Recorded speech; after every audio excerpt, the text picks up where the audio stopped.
Waouh! Et voilà, nous sommes là, bien-aimés, nous sommes là pour commencer notre émission.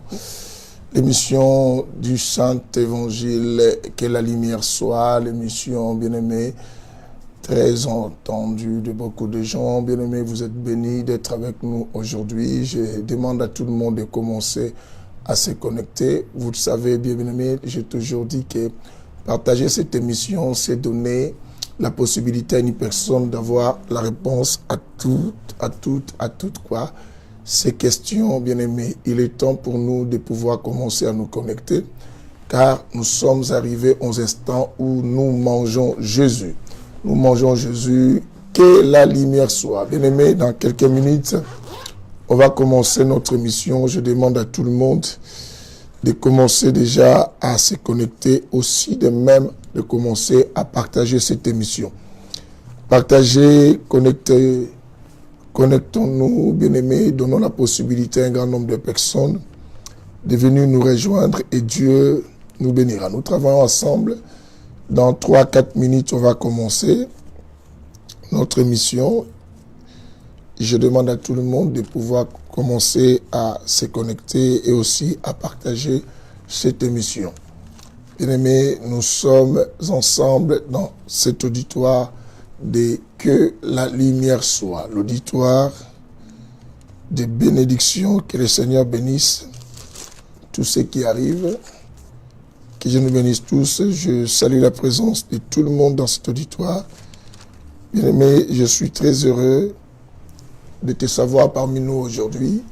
Je sais que Dieu te bénira. Nous qui sommes dans les Saintes Évangiles, nous savons que nous ne prions pas un Dieu du hasard, nous prions un Dieu qui fait des choses justes à son temps et que Dieu, notre Dieu, ne t'attende pas. Je salue l'arrivée de Gétro, de Nisha, de Virginie, de Maman Alphonsine, de tous ceux qui arrivent. Bien-aimés, dans 3-4 minutes, on commence notre émission et que ça soit aussi du côté Instagram, je bénis tout le monde qui entre avec nous pour pouvoir profiter de ces bels enseignements et que nous allons donner. Je suis ensemble avec vous. Partagez, invitez des amis et connaissances parce qu'on va démarrer là. Merci Jésus. Merci Jésus. Nous bénissons Jésus pour sa fidèle bonté et sa fidèle présence au milieu de nous. Que Dieu soit béni pour l'arrivée de mes frères et sœurs dans cet auditoire. Que Dieu vous bénisse tous, vous qui arrivez. Waouh! Que la gloire revienne à Jésus.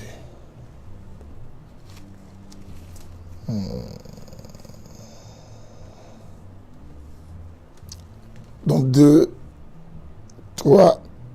à 3 minutes, on commence.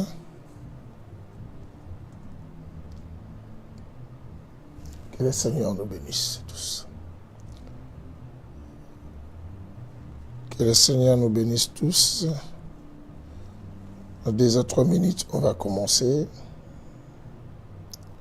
Faites des invitations à beaucoup du monde, à un grand nombre de personnes pour venir nous rejoindre dans cet auditoire.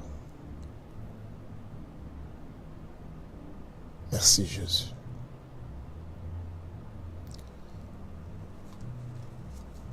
Merci Jésus. Diffusez, bien-aimés, diffusez massivement. Diffusez ça massivement. Faites en sorte que tout le monde soit en possession de ce qu'on va enseigner aujourd'hui. La vérité sur le Saint-Esprit. Et le phénomène Dieu m'a dit. C'est très important. Gloire au Seigneur.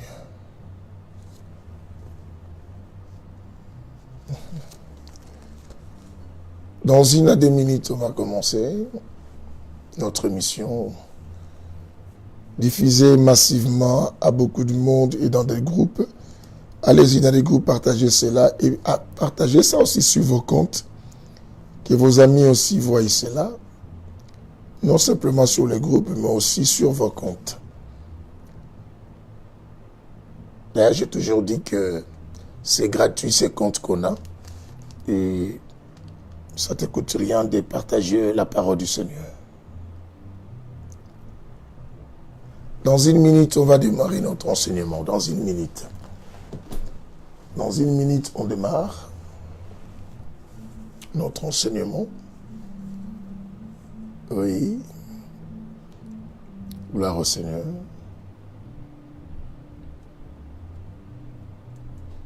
Que le Seigneur soit béni. Merci, Shiloh. Et voilà, on va prier tous ensemble. Bien-aimés, prions pour commencer notre enseignement d'aujourd'hui. Et que Dieu nous bénisse aussi pour que nous mangions ensemble avec tout le monde. Bien-aimés, je vous attendais tous pour qu'on se mette tous à la table. On va prier. Seigneur, nous bénissons ton nom pour ces grands privilèges que tu nous accordes, pour ces beaux moments, pour pouvoir écouter ta parole. Nous te prions, Jésus, que cette parole nous éclaircit, fasse tomber nos écailles, nous ouvre les yeux spirituels, nous aide à comprendre la volonté et la pensée de Dieu sur nous. Seigneur, loin de nous toute influence, des perturbations et des gens qui viendront nous distraire, nous voulons que toi tu trônes et que tu règnes au milieu de nous, au nom de Jésus. Amen. Alors, je dis shalom à tout le monde qui est arrivé pour pouvoir manger ensemble avec nous Jésus. Et ici, nous mangeons Jésus à l'agonie. Et sur le Saint-Évangile, l'évangile de l'équilibre, l'évangile qui a des jambes, la spiritualité et l'intelligence. Ici, nous n'enseignons pas les choses que les gens aiment entendre, nous enseignons les choses que les gens doivent entendre. C'est l'évangile de la troisième dispensation enseigné par le Saint-Esprit, l'homme sans nom, l'hôtelier comme nous pouvons appeler. Bien-aimé, c'est l'évangile de la précision. Nous laissons les Écritures s'interpréter par elles-mêmes et pour nous donner un éclaircissement aux choses. Alors, je salue tout le monde qui arrive, Véro et tous ces gens qui venaient aussi. Que Dieu vous bénisse.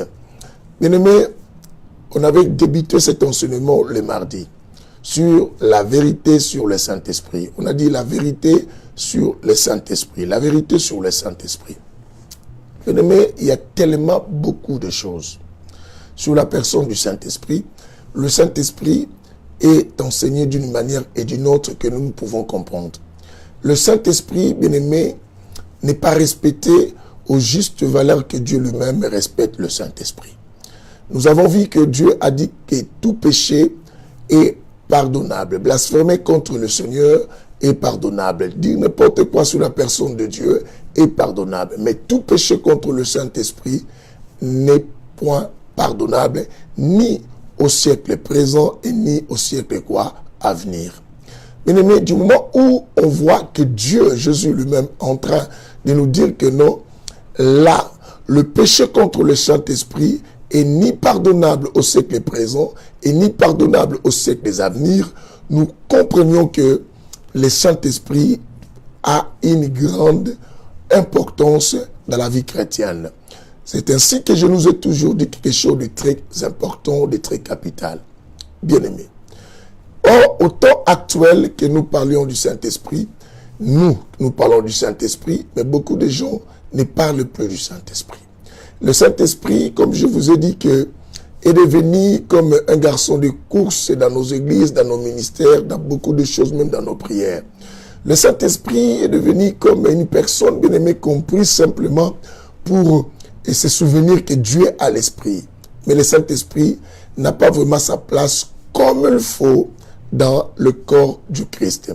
Pourtant, c'est la personne la plus importante que nous devons plus nous attacher, nous donner, et pour marcher dans cette vie chrétienne. Je vous ai dit que non, on ne peut pas être un enfant de Dieu si, bien aimé, nous n'avons pas le Saint-Esprit et si nous ne sommes pas conduits par le Saint-Esprit. Alors, hier, nous nous sommes arrêtés dans au chapitre combien? Au chapitre 1 du livre d'Éphésiens. Du livre d'Éphésiens, chapitre 1, nous avons pris le verset 13, si je ne m'abuse pas, lequel nous avons essayé de comprendre à quel moment le Saint-Esprit arrive dans la vie d'une personne. Je vais nous introduire là, et parce que j'avais dit qu'on va plus récapituler longuement comme on faisait avant. Et je vais récapituler là, et après, nous allons essayer de toucher aussi le phénomène Dieu m'a dit. Alors, le Saint-Esprit m'a dit, le Saint-Esprit m'a montré, Dieu m'a parlé et tout ça. C'est un phénomène, bien-aimé, qui bat les records actuellement dans le milieu chrétien, où aujourd'hui, il y a tellement de naissances de prophètes, il y a des naissances, et bien-aimé, des spirituels qu'on sort, et il y a tellement de spiritisme partout, où tout le monde toujours, Dieu m'a dit. Dans les réseaux sociaux, Dieu m'a dit. Dans la vie courante, on rencontre des personnes, Dieu m'a dit. Dans nos églises, et c'est fréquent, Dieu m'a dit, et tout le monde toujours, Dieu m'a dit. Alors, on va essayer de comprendre, est-ce que réellement c'est Dieu qui nous dit? Est-ce que réellement c'est Dieu qui parle à ces gens? Ou c'est simplement leur propre pensée, ou c'est le diable qui parle au travers de ces personnes-là? Toutes ces histoires, on va essayer de comprendre ça de suite maintenant. C'est ce que je dis, diffuser massivement cet enseignement pour que nous puissions aider beaucoup de gens qui sont tombés dans ces pièges, et dans ces pièges lesquels où tout le monde, bien aimé, oh, le type là m'a dit, Dieu l'avait dit, oh, j'ai pris là-bas parce qu'il m'avait dit que non, Dieu l'avait montré, moi, Dieu l'avait montré ma vie, Dieu l'avait montré ma famille, bien aimé, on doit se méfier. Alors, mais retournons un peu. À quel moment on avait expliqué que le Saint-Esprit arrive dans la vie d'une personne? Parce que tout le monde dit qu'avoir le Saint-Esprit, tout chrétien et qui prie, et tout entre guillemets qui s'appelle chrétien, dit toujours que j'ai le Saint-Esprit. Je reçus le Saint-Esprit. Je sens le Saint-Esprit me parler. Je sens le Saint-Esprit avec moi. Mais à quel moment une personne a le Saint-Esprit? À quel moment? Et quand on pose cette question, bien aimé, beaucoup pensent que le Saint-Esprit arrive dans la vie d'une personne du moment où on est baptisé de l'Esprit. Non. Non. Le baptême du Saint-Esprit, bien-aimé, nous allons comprendre ça, mais je vous dis déjà que le baptême du Saint-Esprit est une simplement manifestation du surnaturel, manifestation visible du Saint-Esprit. Alors si on dit la manifestation visible du Saint-Esprit, nous comprenons par là que non, le baptême du Saint-Esprit n'est pas l'arrivée du Saint-Esprit, mais au contraire la manifestation du Saint-Esprit et qui est déjà en toi et qui est déjà avec toi. Car la Bible dit que non, Jésus a dit dans le livre de Jean, chapitre 16, le verset 7, il a dit, il est avantageux que je m'en aille pour que vous receviez le consolateur. Il dit que car si je ne m'en vais pas, vous ne recevez pas les consolateurs. Alors, cet avantage important est que Jésus nous garantit, nous rassure, nous devons comprendre ça au fur et à mesure que nous allons suivre cet enseignement jusqu'aux plusieurs chapitres qu'on va donner par rapport et parler de l'homme sans nom qu'on appelle le Saint-Esprit. Écoutez-moi bien. À quel moment le Saint-Esprit arrive? Il faut d'abord chercher à savoir, est-ce que tout le monde qui dit avoir le Saint-Esprit, là le Saint-Esprit, là le Saint-Esprit. Est-ce que tout le monde qui dit avoir reçu le Saint-Esprit, l'a reçu aussi? Est-ce que tout le monde qui dit que non, ma vie est dirigée par le Saint-Esprit, est-ce que réellement le Saint-Esprit dirige aussi leur vie? Et beaucoup de gens qui parlent du Saint-Esprit ne le connaissent même pas. Ne le connaissent même pas. Et beaucoup de chrétiens qui parlent du Saint-Esprit ne l'ont même pas non plus aussi reçu. Et peut-être pas, ou peut-être le Saint-Esprit les a déjà quittés. Comme certains pasteurs qui parlent du Saint-Esprit, peut-être le Saint-Esprit les a déjà abandonnés complètement. Bien aimé, le dimanche, je serai au plateau et télé à Sévon et PVTV, que je suis invité. Nous allons parler aussi sur le phénomène de la bière, l'alcool, le vin et tout ce qu'on sent. Est-il permis? Est-ce que celui qui a le Saint-Esprit peut boire l'alcool, oui ou non? On le verra le dimanche, bien aimé, à 22h. N'oublie pas toujours, à 22h. À 22h, nous aurons notre émission le dimanche à la chaîne télé et PVTV, que nous allons développer le phénomène vin, bière, l'alcool, tout ça. Si est-il permis à un enfant de Dieu qui dit avoir le Saint-Esprit de prendre ces histoires, on le saura. Parce que d'autres disent oui, d'autres disent non, on va le savoir. Mais ici, bien aimé, nous parlons pour essayer de comprendre à quel moment le Saint-Esprit arrive dans la vie d'un chrétien. On s'était arrêté le mardi ici. On a dit que non, bien aimé, le Saint-Esprit arrive dans la vie d'une personne par des conditions. Des conditions, ce n'est pas parce qu'on t'a simplement parlé de Jésus, parce qu'il a parlé de Dieu, mais j'ai écouté la parole de Dieu, mais j'ai écouté la pure parole de Dieu. Bien aimé, toute parole de Dieu n'est pas complètement Dieu. Mais il y a la vraie parole de Dieu et qui est Dieu. Parce que la fois dernière, je vous ai expliqué, vous devez savoir que la vraie parole de Dieu a pour fondement la vérité. La vraie parole de Dieu a pour fondement la vérité, c'est ce que je nous ai dit. Pourquoi je souligne ainsi? Vous savez, vous comme moi, au Jean chapitre 8, le verset 32, la Bible dit quoi? Vous connaîtrez la vérité et la vérité vous rendra libre. Vous connaîtrez la vérité vous rendra libre. Et nous avons lu ensemble avec vous dans le livre de Psaume 119, verset 160, la Bible dit quoi? Le fondement de la parole de Dieu est la vérité, ou le principe de sa parole est la vérité. Bien-aimés, nous savons que nous avons un Dieu de principes, mais on dit le principe de sa parole est la vérité. Alors, en quel moment le Saint-Esprit arrive? Est-ce que le Saint-Esprit, bien aimé, il faut être enseigné, c'est très important. Est-ce que le Saint-Esprit arrive dans la vie d'une personne le jour que cette personne voit le Saint-Esprit se manifester en lui en parlant en langue, ou lorsque tu as eu des visions, ou lorsque tu commences à prophétiser, ou en quel moment? Est-ce que c'est à ce moment que le Saint-Esprit arrive, ou le Saint-Esprit arrive bien avant que tu sois baptisé de l'Esprit? Ça, il faut le savoir. Je nous ai dit que non, le baptême du Saint-Esprit n'est rien d'autre que la manifestation surnaturelle de la puissance du Saint-Esprit physiquement, ou la manifestation visible du Saint-Esprit dans la vie d'une personne. Et cela se montre par des signes comme le parler en langue et par d'autres choses, des prophéties, bien aimé, des dons de guérison et des miracles. Mais à quel moment le Saint-Esprit arrive? Jusqu'à maintenant, je n'ai pas encore dit, mais parce que je l'avais déjà expliqué un peu à la fin de la séance précédente. Écoutez, je dis il y a deux conditions qu'on peut recevoir le Saint-Esprit. La première condition, je dis, il faut que, bien aimé, qu'on te prêche ou que tu entendes la parole qu'on appelle la parole de la vérité. Si, bien aimé, tu n'as pas été prêché avec toute véracité de Dieu, c'est que déjà, il faut croire que le Saint-Esprit n'est pas à toi. On ne peut jamais recevoir le Saint-Esprit par une parole, bien aimée, qui fait des démangeaisons, une parole qui te plaît, ou une parole, bien aimée, et que tu écoutes et qui te réjouit. On reçoit le Saint-Esprit, bien aimé, lorsque on entend une parole de la vérité. Car notre Dieu est vérité, c'est que celui qui veut recevoir le Saint-Esprit, il faut qu'on lui enseigne la vérité comme elle se doit être donnée. Mais si on te prêche quelque chose que toi tu veux, comme la Bible dit dans le livre de Timothée, ayant la démangeaison d'attendre les choses agréables à l'oreille, et à ce moment tu dis que j'ai reçu Jésus et la parole, j'ai le Saint-Esprit, c'est faux. Première condition pour que le Saint-Esprit vienne de la vie d'une personne, il faut que cette personne entende une parole de la vérité.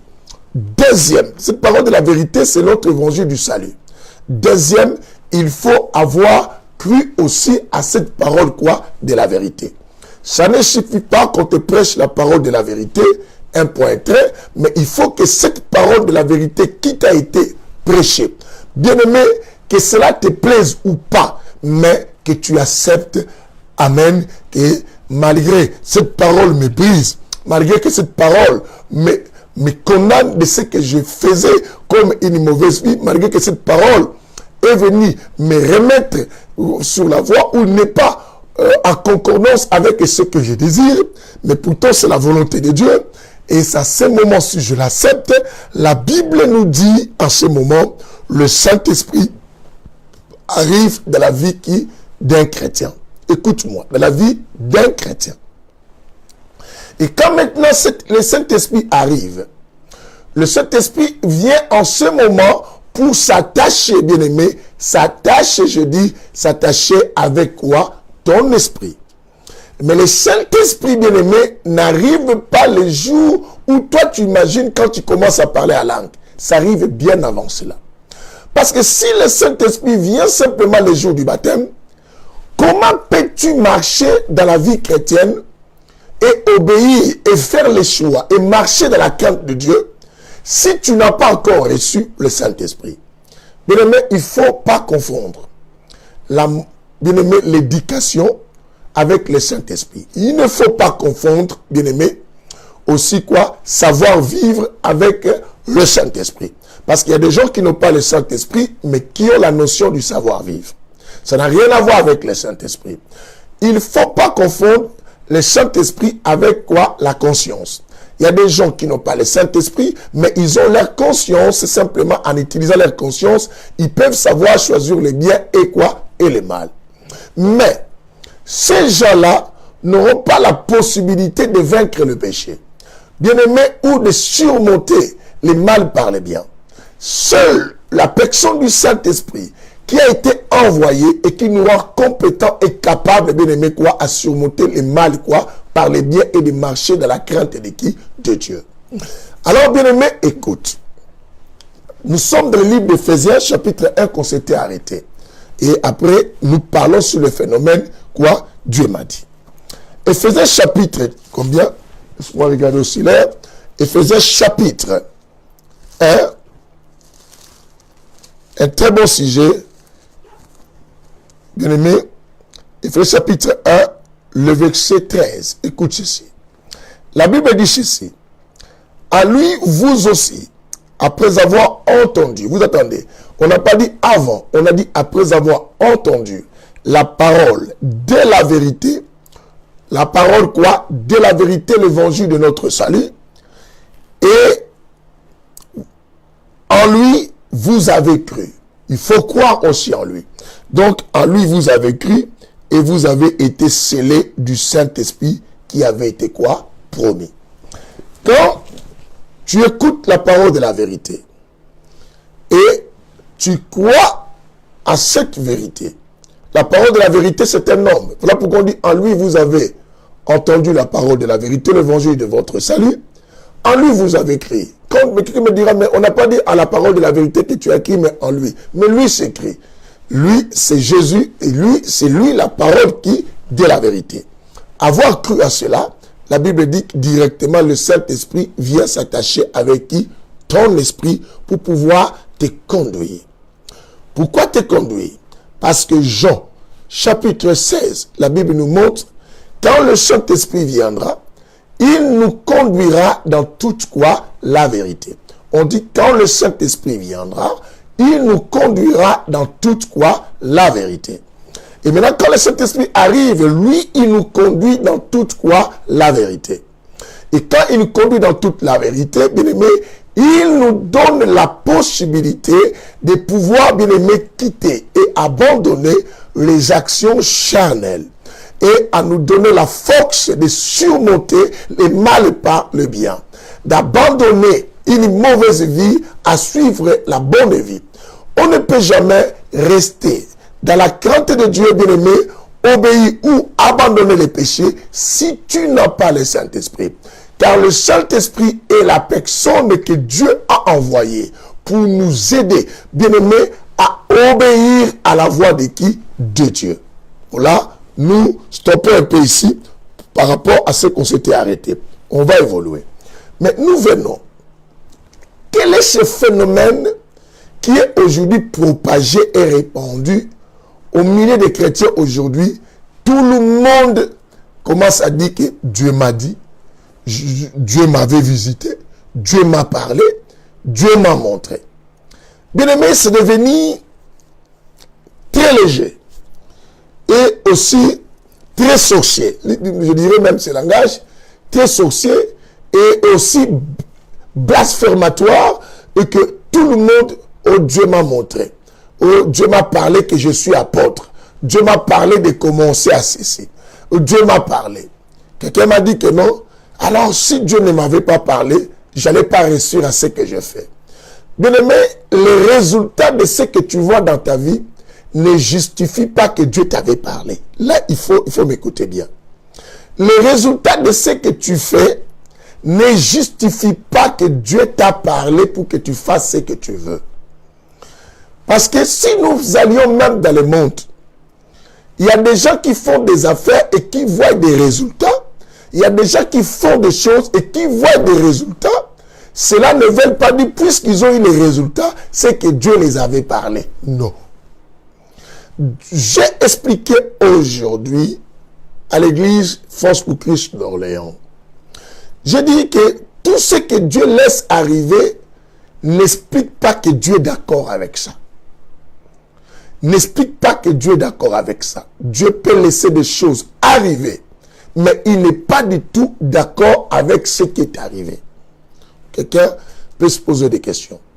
Je vous avais dit à la séance précédente, parce qu'on va comprendre beaucoup de choses. Je vous avais dit quelque chose de très capital.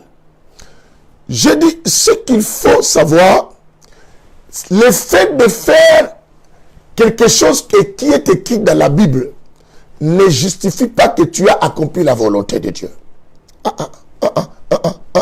Bien aimé, il faut qu'on comprenne. Ici, on enseigne, il y a la lecture, il y a des explications, il faut qu'on comprenne des choses.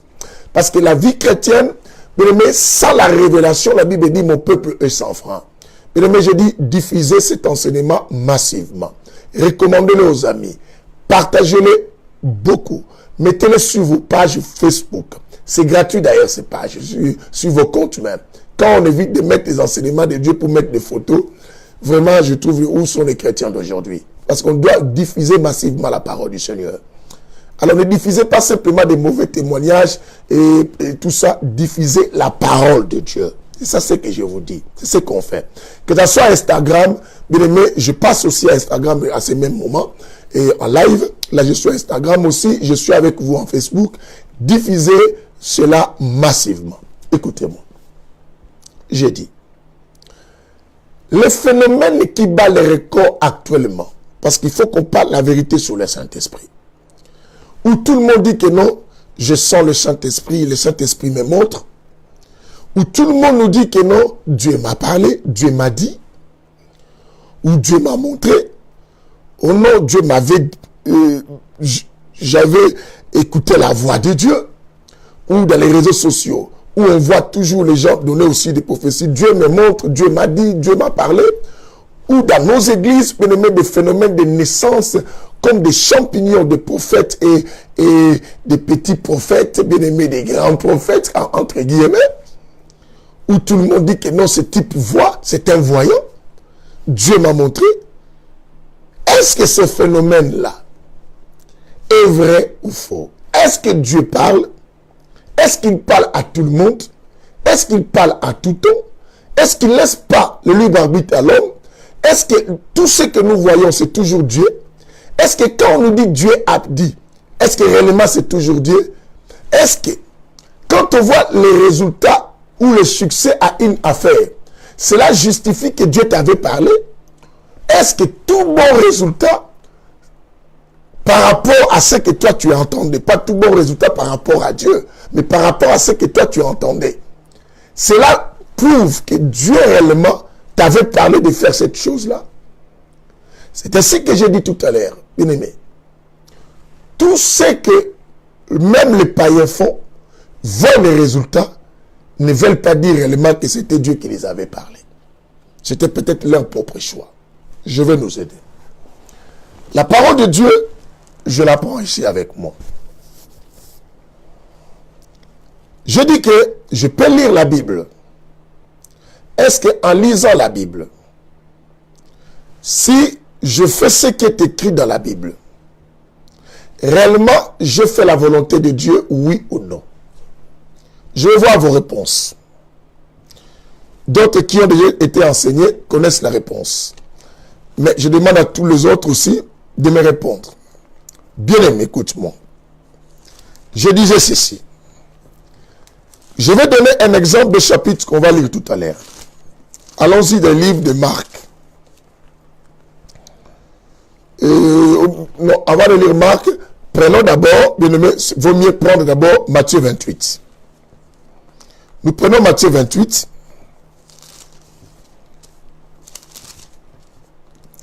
Prenez Matthieu 28, le verset 19. Matthieu 28, le verset 19. La Bible nous dit dans Matthieu 28, le verset 19, la Bible dit, allez, faites de toutes les nations qui, des disciples, baptisez-les au nom du Père, du Fils et du Saint-Esprit. N'est-ce pas? Vous avez écouté. La Bible dit ceci. Allez, faites de toutes les nations. Allez, faites de toutes les nations des disciples. Baptisez-les au nom du Père, du Fils et du Saint-Esprit. Si, comme je lis ceci, c'est avec moi, et je sors, je commence à évangéliser, à prêcher les gens. Est-ce que je fais la volonté de Dieu, oui ou non? Je vais voir la réponse de ceux qui sont avec moi dans cet enseignement. Car la Bible nous donne une recommandation. La Bible ne nous a pas proposé d'évangéliser, mais la Bible nous a recommandé. En disant, allez, c'est un ordre. Faites de toutes les nations qui mes disciples. Dieu nous recommande d'aller faire de toutes les nations ses disciples. Et les baptiser au nom du Père et du Fils et du Saint-Esprit. Je lis les Écritures. Je commence à évangéliser pour faire des nations les disciples. Je prêche les gens. Est-ce qu'en prêchant les gens là, puisque la parole me dit d'aller faire toutes les nations les disciples, si je prêche, je fais la volonté de Dieu, oui ou non? Parce qu'aujourd'hui, tout le monde dit que non. J'ai la volonté de Dieu, je vis la volonté de Dieu, j'ai rencontré un homme selon la volonté de Dieu, j'aime cette femme, c'est la volonté de Dieu, je vis avec ces garçons, c'est la volonté de Dieu. C'est la volonté de Dieu qui m'a dit de te dire ça. Est-ce que tu connais la volonté de Dieu? Aujourd'hui, on a beaucoup de choses à parler. Parce que Dieu m'a dit, si Dieu te dit, c'est que ce que tu dis là, c'est la volonté de Dieu. Alors, il faut qu'on comprenne. Est-ce que, bien-aimé, nous qui parlons avoir le Saint-Esprit et qui savons tout le temps que Dieu m'a dit, Dieu m'a parlé, est-ce que tout ce que nous lisons dans la Bible, si je le mets en pratique, je fais la volonté de Dieu, oui ou non? Je vois personne répondre, hein? On est coincé là. Est-ce que je fais la volonté de Dieu? Est-ce que Dieu aussi parle? Est-ce qu'il parle en tout temps? Est-ce que les gens qui viennent nous dire tout le temps, Dieu m'a dit, Dieu m'a dit, Dieu m'a dit, est-ce que réellement Dieu le parle?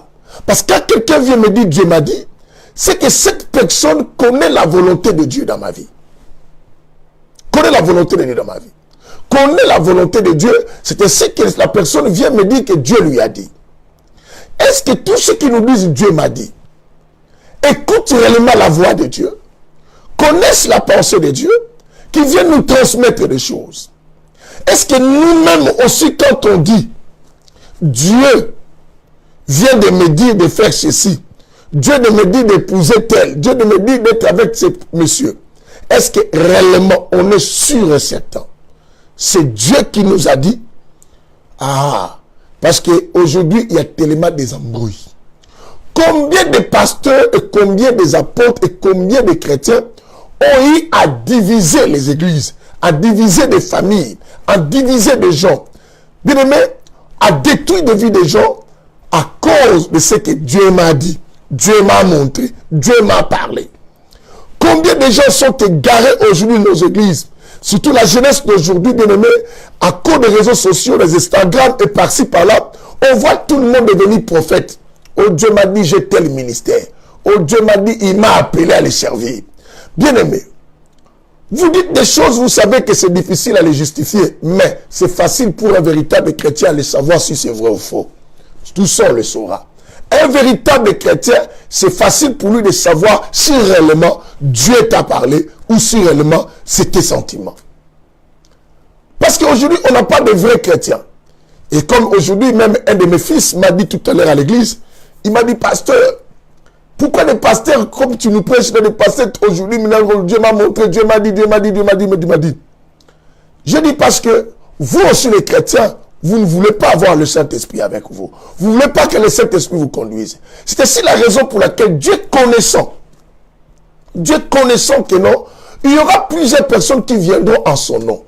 Lisons un peu dans le Matthieu 24, vous verrez ça. Matthieu 24, bien aimé, écoute ça. Matthieu 24, le verset 5, la Bible dit ceci. Mais on peut lire à partir du verset 4 jusqu'au verset 5. Matthieu 24, 4 à 5. Bien aimé, notez-nous ces versets. Matthieu 24, 4 à 5. La Bible dit quoi? La Bible dit que Jésus leur répondit, prenez garde. Jésus a bien dit, prenez garde. Que personne ne vous séduise. Il dit, prenez garde que personne ne vous séduise. Nous traversons un temps de la séduction totale. Un temps où tout le monde vient avec la séduction en disant que Dieu m'a montré. Le Saint-Esprit me montre. Bien aimé, la Bible dit tout péché est pardonnable. Mais péché contre le Saint-Esprit ne sera point pardonnable ni au siècle présent, ni au siècle à venir. Combien de gens portent le péché impardonnable dans leur vie en mentant que le Saint-Esprit m'a dit, le Saint-Esprit m'a montré, le Saint-Esprit me parle, mais le Saint-Esprit, oh Dieu m'a dit. Et ils vivent à cause de la séduction. Combien de chrétiens sont derrière ces gens? Ils sont derrière des prophètes comme ça. Combien de chrétiens? La Bible dit, prenez garde que personne ne vous séduise au verset 4 du livre quoi? 24. Et au verset 5, la Bible continue en disant quoi? Car plusieurs viendront sous mon nom. Vous entendez? Car plusieurs viendront sous mon nom. En disant, car plusieurs viendront sous mon nom. Car plusieurs viendront sous mon nom. En disant, la Bible dit, en disant, j'aime bien, c'est moi qui suis le Christ, et ils y séduiront beaucoup de gens. Bien aimé, la séduction est en train, bien aimé, d'égarer beaucoup de gens à ce temps. Pourquoi? Parce que beaucoup de gens ne coopèrent pas avec le Saint-Esprit de Dieu. Beaucoup de gens ne cherchent pas que le Saint-Esprit les donne la pure parole de Dieu que d'écouter la parole de Dieu. Ça, il y a une nuance là. Il y a une forte nuance. Je dis, vous écoutez la parole de Dieu, mais vous n'écoutez pas Dieu. Quand je dis vous écoutez la parole et vous n'écoutez pas Dieu, parce que toute parole qu'on a mis Dieu ne veut pas dire que Dieu est dedans. Mais la parole de Dieu, Dieu est là. La vraie parole de Dieu, Dieu est dedans. Et c'est ainsi que, bien aimé, regarde cette séduction d'aujourd'hui et qui vient aux chrétiens aujourd'hui pour que quelqu'un te convainc. Dieu me montre, Dieu m'a parlé, le Saint-Esprit me dit quelque chose, même dans les conférences aujourd'hui. Et tu donnes un micro à un pasteur pour impressionner les gens. Le Saint-Esprit me parle. Je sais que le Saint-Esprit parle. Mais je veux que les chrétiens arrivent à parvenir, à comprendre à quel moment et à quel instant le Saint-Esprit parle. Est-ce que le Saint-Esprit parle même pour des choses que l'homme lui-même peut résoudre? Oui, il peut le faire. Mais Dieu nous a donné aussi les possibilités de vivre comme des dieux sur la terre. Il ne faut pas oublier. Dieu t'a créé pour être aussi un Dieu sur la terre. Un Dieu sur la terre et qui peut prendre des décisions et qui peut aussi agir. Faire des choix de beaucoup de choses dans la société, même dans la vie. Mais écoutez, le phénomène Dieu m'a dit. Pour que Dieu te parle, il faut aussi chercher à connaître la volonté de Dieu. Et toi maintenant, ce que tu fais actuellement, es-tu sûr c'est la volonté de Dieu?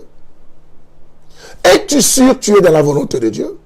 Toi qui es ici pasteur, tu es sûr que tu es pasteur selon la volonté de Dieu?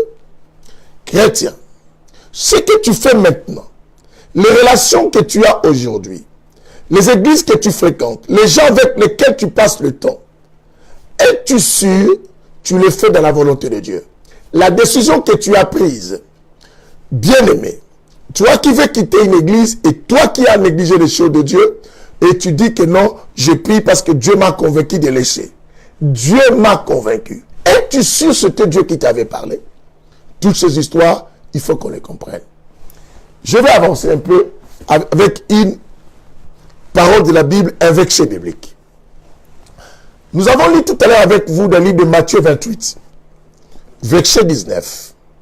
Donc, la Bible dit quoi? Allez, faites toutes les nations mes disciples. En lisant cela, tout pasteur va nous dire quoi? Il est recommandé par Dieu d'aller prêcher partout et de dire aux gens d'abandonner, de suivre Jésus et de faire de tout le monde qui les apôtres ou les disciples de Christ. Je suis parfaitement d'accord avec vous. Mais ce qu'il faut savoir, la seule personne qui connaît la volonté de Dieu, c'est le Saint-Esprit. Puisque c'est le Saint-Esprit qui connaît la volonté de Dieu, d'autres choses qui sont dans la Bible, écrites dans la Bible, il y a des moments où le Saint-Esprit peut te dire de ne pas les faire. Quelqu'un me dit,